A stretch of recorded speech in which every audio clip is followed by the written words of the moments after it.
The only people who don't want to disclose the truth are people with something to hide.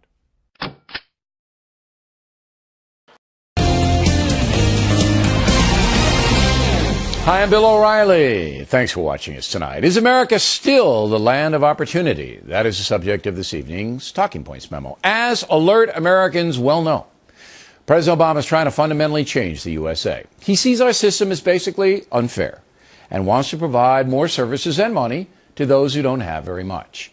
The Republican Party says the president's social justice outlook is damaging the infrastructure of the country.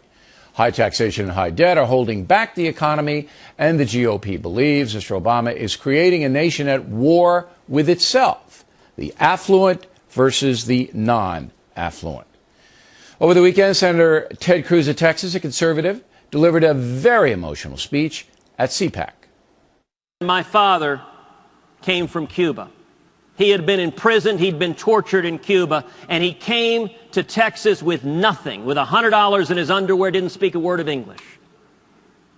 Washed dishes, making 50 cents an hour. As I was standing on the Senate floor, I couldn't help but think, if someone had come up to that 18-year-old kid as he was washing dishes and suggested to him that 55 years hence, his son would be sworn into office as a United States Senator representing the great state of Texas. That would have been unimaginable.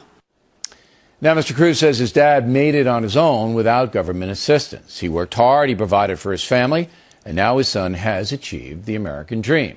That's the way this country is supposed to work.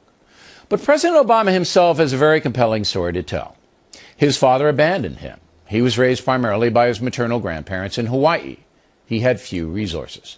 Yet Barack Obama rose up to become the most powerful man in the world, a stunning achievement. How much the system helped Mr. Obama is unknown, as his college records have been kept private. We don't know the extent of affirmative action. We don't know how much the government subsidized his climb to the top. It would be very helpful to have that information, simply to be fair to the president and his vision. There is no question that President Obama believes his success is partly due to government. That goes to his famous line, "You didn't build that."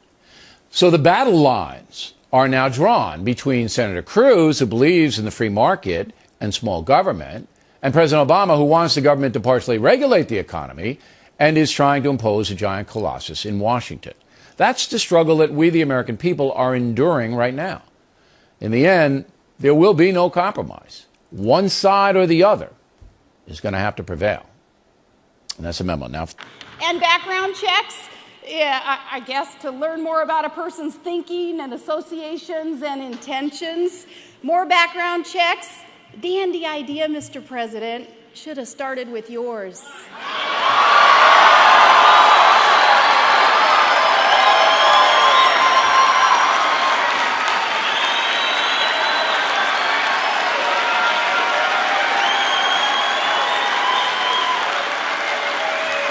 The only people who don't want to disclose the truth are people with something to hide.